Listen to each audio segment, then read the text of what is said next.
محرم الحرام کا ماہ مقدس جاری ہے۔ حضرت امام حسین رضی اللہ تعالیٰ عنہ کی شہادت اور اس کے بعد کے واقعات آپ کے گوش گزار کر رہا تھا۔ اسیران اہل بیت کوفہ سے دمشق پہنچ گئے۔ یزید نے دربار لگایا ہے۔ حضرت زینب رضی اللہ تعالیٰ عنہا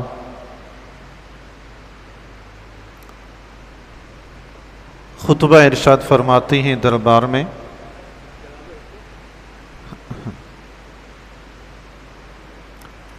آپ رضی اللہ تعالیٰ عنہ نے شاندار خطبہ ارشاد فرمایا، تمام یزیدی اور درباری خاموش رہے۔ یزید نے دیکھا کہ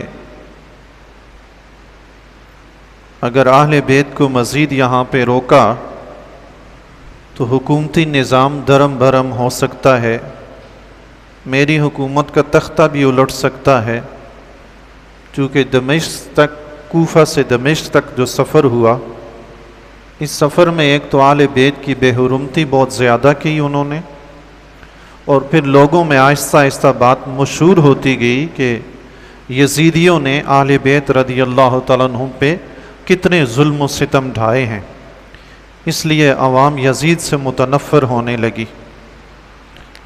یزید نے اپنے درباریوں کو بلا کر مشورہ طلب کیا کہ اہل بیت کے ساتھ کیا کیا جائے، تو اکثریت نے یہی رائے دی کہ سب کو قتل کیا جائے، چونکہ دنیاوی منصب انسان کو جب مل جاتے ہیں، دنیا کی لالچ انسان کے سر پر جب سوار ہو جاتی ہے تو وہ عموماً اس لالچ میں غلط ہی فیصلے کرتا ہے۔ یزید کے آس پاس رہنے سے دنیا کی ریل پیل تھی، دنیا کی عیاشیاں تھیں، اس لیے حکمران جو مشورہ کرتا ہے تو مشیران حضرات بھی وہی مشورہ دیتے ہیں جو حکمران کو پسند آ جائے۔ وہ یہ نہیں دیکھتے کہ میں مشورہ غلط دے رہا ہوں یا صحیح دے رہا ہوں، وہ صرف یہ دیکھتا ہے کہ میرا مالک، میرا آقا خوش کیسے ہوگا۔ وہ کتے کا جو کام ہوتا ہے مالک کے سامنے دم ہلانا، بس یہی ایک کام ہوتا ہے۔ درباریوں نے یزید سے یہی کہا، اکثریت نے یہی رائے دی کہ ان سب کو قتل کر دیا جائے۔ حضرت امام زین العابدین رضی اللہ تعالیٰ عنہ کھڑے ہوئے، فرمانے لگے، اے یزید، تمہارے درباری تو فرعونیوں سے بھی برے نکلے۔ فرعون نے فرعونیوں سے مشورہ کیا تھا کہ حضرت موسیٰ علیہ السلام اور ہارون کے ساتھ کیا کرے، تو اس کے درباریوں نے بھی مشورہ دیا تھا کہ قتل نہ کرو، قید کر دو، لیکن تمہارے درباری تو ان فرعونیوں سے بھی برے نکلے۔ اللہ اکبر۔ حضرت نعمان بن بشیر رضی اللہ تعالیٰ سے مشورہ کیا۔ نعمان بن بشیر رضی اللہ تعالیٰ جو صحابی رسول ہیں، ابن زیاد سے پہلے کوفہ کے گورنر تھے، یزید نے انہیں معزول کر کے ابن زیاد کو گورنر بنا دیا تھا۔ ان سے مشورہ لیا تو انہوں نے فرمایا، یزید، تم اہل بیت کے ساتھ وہی سلوک کرو جو رسول اللہ صلی اللہ تعالیٰ علیہ وآلہ وسلم ان کے ساتھ کرتے تھے۔ اللہ، یعنی انہیں عزت دو، انہیں واپس بھیجو۔ یزید کو حضرت نعمان بن بشیر رضی اللہ تعالیٰ کی بات پسند آ گئی۔ اصل میں جتنے کرتوت وہ کر چکا تھا، جو گل وہ کھلا چکا تھا، اب وہ کوشش کر رہا تھا کہ کسی طرح اس پہ پانی پھیر کر اس آگ کو ٹھنڈا کیا جائے۔ کبھی آنسو بہانے، کبھی اہل بیت سے ہمدردی کا اظہار کرنا، کبھی کیا کرنا، کبھی کیا کرنا، یہ سب اس کی چالیں تھیں اپنے ظلم پہ پردہ ڈالنے کے لیے۔ حضرت زینب رضی اللہ تعالیٰ نے خطبہ پڑھا تو یزید نے ابن زیاد پہ لعنت کی کہ اللہ کی اس پر لعنت ہو، اس نے بہت برا کیا۔ بھائی اگر تم واقعی اس پہ لعنت بھیج رہے ہو، واقعی تمہیں اس کا یہ عمل برا لگا ہے، تو بلا کے سب کے سامنے اس کو اہل بیت کے سامنے قتل کیوں نہیں کرتے کہ یہ دیکھو میں نے اسے قتل کا حکم نہیں دیا تھا، یہ تمہارے خون کا بدلہ ہے، اس نے ظلم کیا۔ ابن زیاد اور اس کے جتنے بھی حواری تھے سب کو لا کے قتل کرتا، مگر اس نے ایسا کچھ نہیں کیا۔ وہ دلی طور پر اصل میں خوش تھا، مطمئن تھا کہ میرے راستے میں، حکومت کے راستے میں جو سب سے بڑی رکاوٹ اس کو نظر آتی تھی وہ حضرت امام حسین رضی اللہ تعالیٰ کی ذات گرامی تھی۔ وہ تو خوش تھا کہ راستہ میرا صاف ہو گیا، حکومت اب میں مزے سے کروں گا، تو اوپر سے وہ رو بھی رہا تھا، دل بھی دکھا رہا تھا، ہمدردی کا بھی اظہار کر رہا تھا، اندر سے وہ پورا شیطان تھا۔ حضرت نعمان بن بشیر رضی اللہ تعالیٰ نے مشورہ دیا کہ آل بیت کو واپس مدینہ بھیج دیا جائے، تو یزید نے حضرت نعمان بن بشیر رضی اللہ تعالیٰ کے ساتھ ہی آل بیت رضی اللہ تعالیٰ کو واپس مدینہ المنورہ بھیجا۔ آل بیت رضی اللہ تعالیٰ کا قافلہ جب دمشق سے نکلا تو یزید بھی کچھ قدم ساتھ ساتھ چلا۔ حضرت زینب رضی اللہ تعالیٰ نے دیکھا کہ ایک کسائی ہے جو بھیڑوں کو ذبح کرنے سے پہلے انہیں پانی پلا رہا ہے۔ حضرت زینب رضی اللہ تعالیٰ نے اس کسائی کو دیکھا، بھیڑوں کو دیکھا، اور یزید کی طرف مڑ کر ارشاد فرمایا، یزیدیو تم نے تو حسین کو اتنا بھی مقام نہیں دیا جتنا یہ کسائی بھیڑوں کو مقام دے رہا ہے۔ اللہ اکبر۔ یزید نے یہاں پھر یہی کہا، ابن زیاد پر خدا کی لعنت ہو۔ بھائی تم لعنتیں بھیج رہے ہو، اسے پکڑ کے بدلہ کیوں نہیں لیتے؟ انتقام کیوں نہیں لیتے؟ حساب برابر کیوں نہیں کرتے؟ حقیقت میں وہ دلی طور پر مطمئن تھا، وہ خوش تھا کہ جو ہوا اچھا ہوا۔ آل بیت کا قافلہ دمشق سے کربلا پہنچا۔ حضرت نعمان بن بشیر رضی اللہ تعالیٰ عنہ نے مدینہ کی طرف روانہ ہوتے وقت راستے میں جب ایسا مقام آیا جہاں دو راستے سے، ایک عراق کی طرف کوفہ کی طرف جاتا تھا اور ایک راستہ مدینہ کی طرف، تو نعمان بن بشیر نے آل بیت سے پوچھا کہ کربلا کی طرف جانا ہے یا سیدھا مدینہ جانا ہے؟ حضرت زینب رضی اللہ تعالیٰ عنہ اور آل بیت رضی اللہ تعالیٰ عنہم سب نے فرمایا کہ ہم کربلا میں جائیں گے، اپنے پیاروں کی قبروں کی زیارت کر کے پھر وہاں سے جائیں گے۔ اللہ، تو وہ آل بیت کا قافلہ کربلا میں آیا، کربلا میں اپنے پیاروں کی قبروں کی زیارت کی۔ حضرت امام حسین رضی اللہ تعالیٰ کا جسد خاکی تو وہیں پہ تھا، سر صرف لے کر گئے تھے۔ حضرت زینب رضی اللہ تعالیٰ عنہ، دیگر آل بیت، حضرت امام زین العابدین رضی اللہ تعالیٰ عنہ، حضرت امام حسین رضی اللہ تعالیٰ کے قبر انور کے پاس بیٹھ کر روئے۔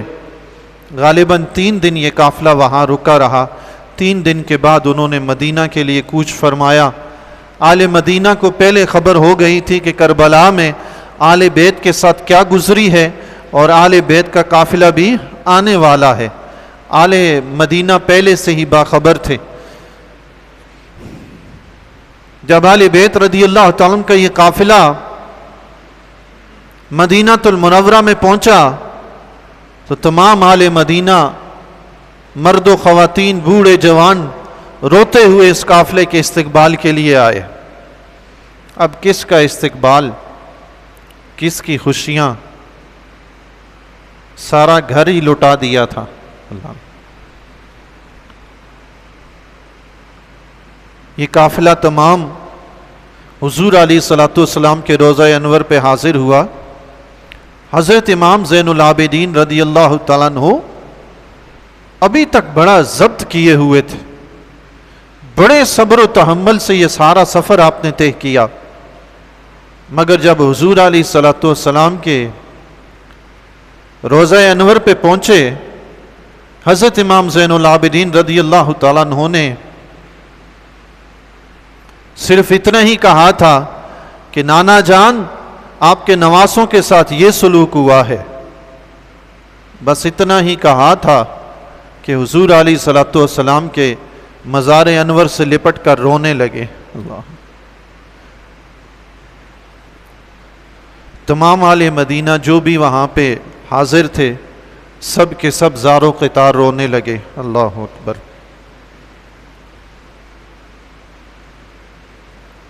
دنیا کی وہ عظیم ہستی آقا دو جہاں صلی اللہ تعالی علیہ وآلہ وسلم، یہ مقام بھلا کسی اور کو ملا ہے؟ جبریل و میکائیل کو نہیں ملا تو کسی اور کو کیا ملے گا؟ ان کے خاندان کے ساتھ یہ سلوک، ان کی آل کے ساتھ یہ سلوک۔ یزید کے دربار میں جب حضرت امام حسین رضی اللہ تعالیٰ کا سر مبارک رکھا ہوا تھا، ایک رومی سفیر، عیسائی سفیر وہاں پہ موجود تھا. اس نے سر دیکھا تو یزید سے پوچھنے لگا یہ سر کس کا ہے؟ یزید نے کہا حسین بن علی بن ابی طالب کا ہے. پوچھا اس کی ماں کون ہے؟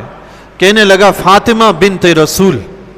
وہ کہنے لگا تف ہے تم پر، تم لوگوں نے اپنے رسول کے بیٹے کے ساتھ یہ حشر کیا ہے. ہم تو عیسیٰ علیہ السلام کا جو نشان ہے اس کی بھی اتنی قدر کرتے ہیں کہ تا قیامت ہم ان کی قدر ہی کرتے رہیں گے، اس نشان کی، اور تم نے آل رسول کے ساتھ یہ سلوک کر ڈالا. اللہ. دنیا میں آپ دیکھ لیں جی، جو بھی نامور لوگ گزرے ہیں، آل دنیا ان کی تمام اولاد کی قدر اور تعظیم کرتے ہیں. کوئی بادشاہ دنیا سے گزر جائے تو اس کی اولاد کے لوگ کتنی قدر کرتے ہیں. آقا دو جہاں صلی اللہ تعالی علیہ وآلہ وسلم، جو دونوں جہانوں کے سردار، تمام انبیاء کے سردار، پوری کائنات میں جن جیسی ہستی کوئی ہے ہی نہیں، ان کی اولاد کی کوئی قدر نہیں ہے کیا؟ ان کی اولاد کا کوئی مقام نہیں ہے؟ اصل بات ساری یہی ہوتی ہے کہ انسان کے دل میں اگر کسی کی قدر ہوتی ہے تو اس کی اولاد کی بھی قدر کرتا ہے، اس سے نسبت رکھنے والی ہر چیز کی قدر کرتا ہے. جنہوں نے آل رسول کے ساتھ یہ سلوک کیا تھا، دراصل وہ خود رسول اللہ صلی اللہ تعالی علیہ وآلہ وسلم سے بغض رکھتے تھے. اگر حضور علیہ الصلوۃ والسلام کی محبت ان کے دلوں میں ہوتی، یہ تو ہو ہی نہیں سکتا رسول اللہ سے محبت ہو اور آل رسول سے محبت نہ ہو، رسول اللہ کی تعظیم و تکریم ہو اور آل رسول کی تعظیم و تکریم نہ ہو، یہ ہو ہی نہیں سکتا. دراصل اندر کا چھپا ہوا بغض تھا، منافقت تھی، جو اس طرح سے نکلی کہ آل رسول پہ ظلم و ستم ڈھایا. اللہ. یہ قافلہ مدینہ میں واپس آ گیا. یزید کی حکومت کا راستہ بظاہر صاف تھا. یزید نے دیکھا کہ امام حسین رضی اللہ تعالیٰ کے سوا اب کوئی ایسا نہیں ہے جو میری حکومت کے مقابل کھڑا ہو سکے، تو یزید نے ظلم و ستم کا بازار گرم کر دیا. حد سے بڑھ کر بے حیا، شرابی، بدکار، ہر قسم کی برائی، غرض کس کا نام گنے، مورخین نے اس کی تمام برائیاں ذکر فرمائی ہیں. جو کچھ بھی کرتا تھا، نمازوں کی پابندی بھی اس کے دور میں ختم ہو گئی تھی، چھٹی ہے بھائی. حتیٰ کہ مورخین نے اتنا لکھا ہے کہ اس کے دور میں بہن بھائی کا نکاح بھی جائز قرار دیا گیا تھا. بہن بھائی سے نکاح، بھائی بہن سے نکاح ہو رہا ہے. اللہ اکبر. ایسے یزید کی اطاعت امام حسین کرتے ہیں. آل بیت رضی اللہ تعالیٰ عنہ جب مدینہ میں واپس چلے گئے تو یزید ملعون نے مسلم بن عقبہ کو 12,000 کا لشکر یا 20,000 کا لشکر مدینہ پر چڑھائی کے لیے دے کر بھیجا. مسلم بن عقبہ کے ذریعے وہ 20,000 کا لشکر جب مدینہ میں پہنچا، مدینہ میں جو انہوں نے ظلم و ستم ڈھائے، تاریخ کی کتابیں پڑھنے سے اشک بار ہو جاتی ہیں، آنکھیں اشک بار ہو جاتی ہیں. ایسے واقعات پڑھے نہیں جاتے. مدینہ تو رسول میں یہ کام، ازل سے جن کے مقدر میں بدبختی لکھ دی گئی ہونا، وہی ایسے کام کرتے ہیں. ورنہ رسول اللہ صلی اللہ تعالی علیہ وآلہ وسلم کی شعر کی حرمت، امام مالک رضی اللہ تعالیٰ عنہ جیسی ہستی جوتا پہن کر نہیں چلتے کہ شہر نبی ہے. اللہ اکبر.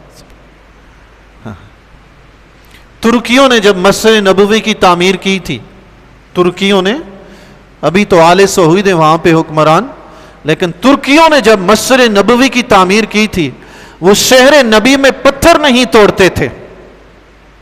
پتھر کی پیمائش دیوار پہ کر کے شہر مدینہ سے باہر جا کر ان پتھروں کو تراشا اور توڑا جاتا تھا کہ شہر نبی میں پتھروں کی آواز بھی نہ اونچی ہو. اللہ اکبر. یہ محبت رسول ہے جناب. وہ پتھر اٹھا کر دیوار پر لا کر لگاتے تھے. اگر پتھر چھوٹا بڑا ہوتا تو مستری وہاں پر اس کو توڑ کے برابر نہیں کرتا تھا. وہ پتھر واپس اٹھا کر شہر مدینہ سے باہر جاتا، دوبارہ کاٹ کر لایا جاتا، پھر دیوار پر لگایا جاتا. شہر نبی ہے، یہاں حضور علیہ الصلوۃ والسلام آرام فرما ہے، کہیں آقا کے آرام میں ان پتھروں کی ٹھٹکار سے، شور سے کہیں خلل پیدا نہ ہو جائے۔ اللہ اکبر، یہ ہے محبت رسول اللہ۔ اور ادھر یزیدی فوج کا حال دیکھیں، مسلم بن عقبہ اس شہر میں تلواریں لے کر امٹ پڑے، صحابہ کرام رضی اللہ تعالیٰ عنہم اور تابعین کرام رضی اللہ تعالیٰ عنہم 7,000 افراد کو شہید کیا انہوں نے، 7,000 کو، اللہ، جن میں 700 جلیل القدر صحابہ کرام رضی اللہ تعالیٰ عنہ شہید ہوئے۔ وہ صحابہ کرام تو شہر مدینہ کی عزت کرتے تھے نا، ان کے دلوں میں تو شہر مدینہ کی قدر تھی، وہ تو اس شہر میں جنگ نہیں چاہتے تھے، لیکن ان پر مسلط کر دیا گیا یہ سب کچھ۔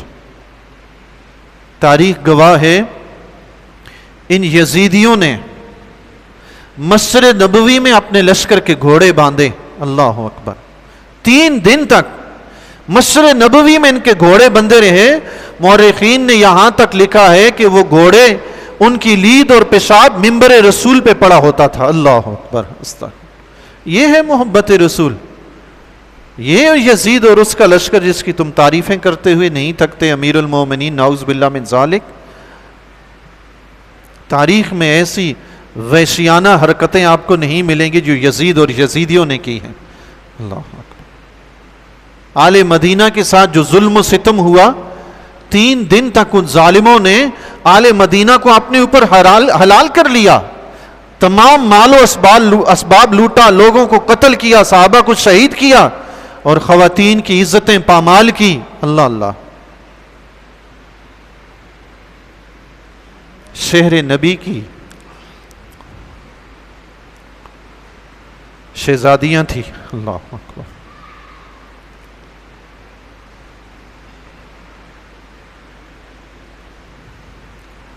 آل محبت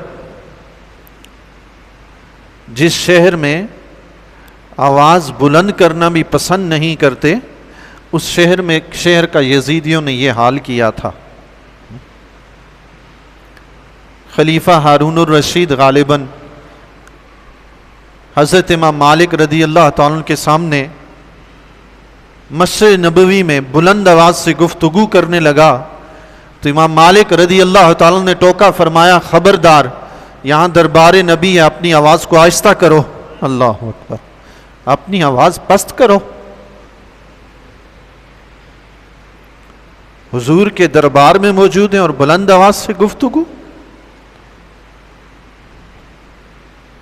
لیکن یزیدیوں کے دل میں تو محبت رسول تھی ہی نہیں نا، ان پہ تو دنیا کی ہوس، دنیا کا بھوت سوار تھا۔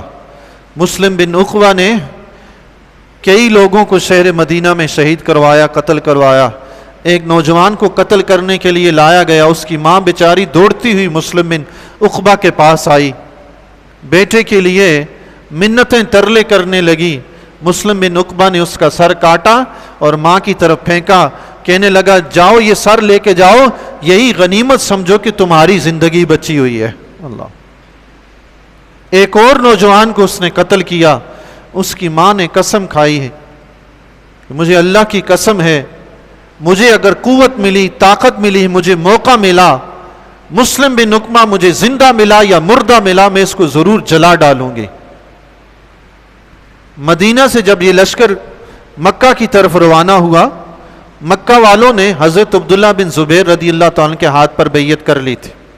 حضرت امام حسین رضی اللہ تعالیٰ کے ساتھ جو کچھ ماجرا ہوا، اس کے بعد انہوں نے یزید کی بیعت توڑ کر حضرت عبداللہ بن زبیر رضی اللہ تعالیٰ کے ہاتھ پر بیعت کر لی تھی۔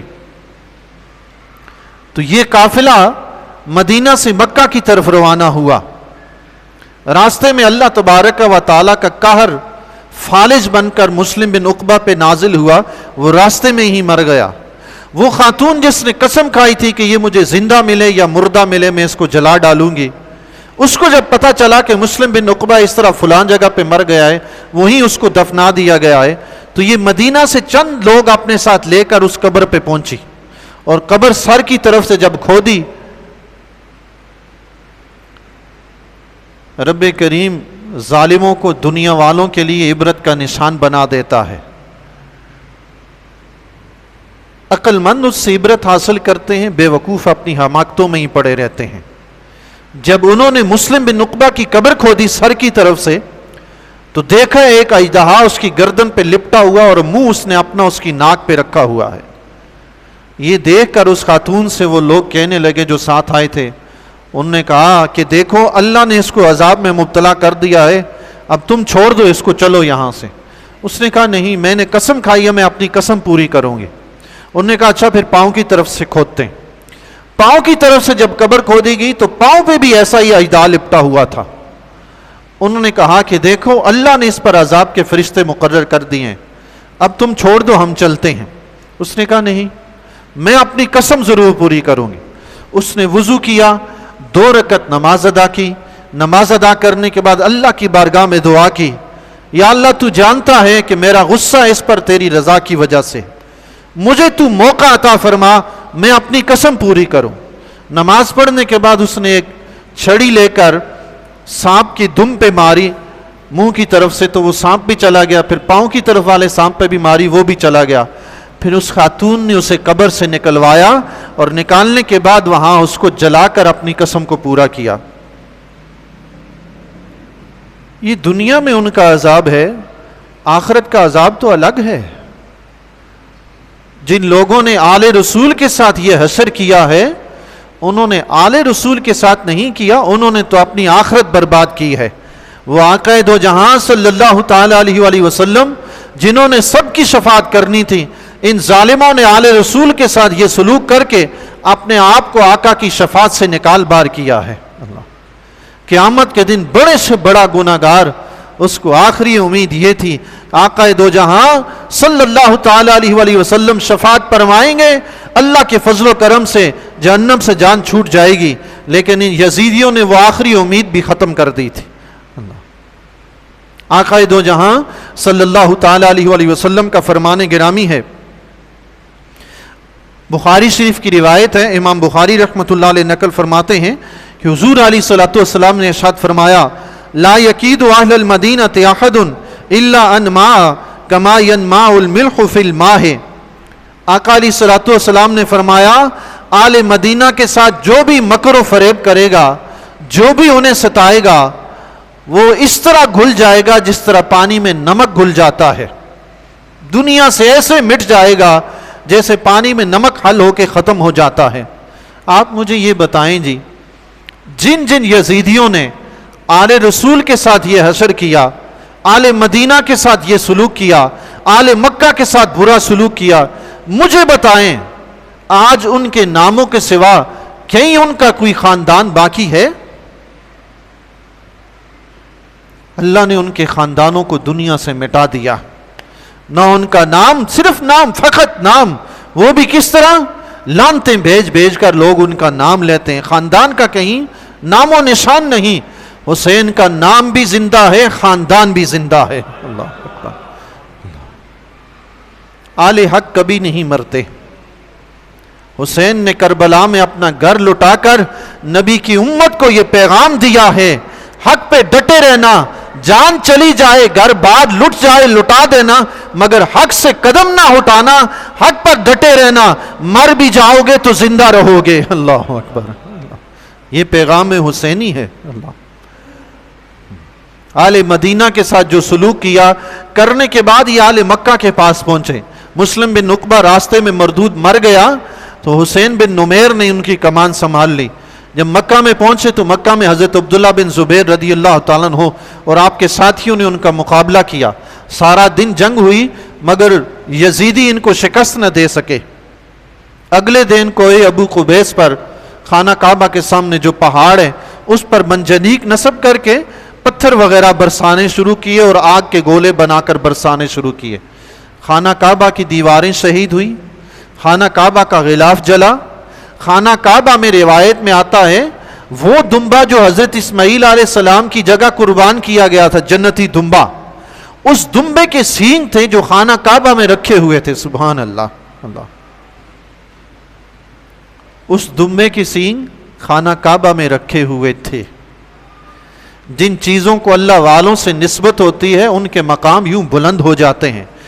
دمبا حضرت اسماعیل علیہ السلام کی جگہ قربان ہوا ہے، اس کے سینگوں کو جگہ بھی خانہ کعبہ میں ملی۔ سبحان اللہ۔ اللہ، سینگ ہے اس کے، آپ جانوروں کے سینگ پھینک نہیں دیتے کیا؟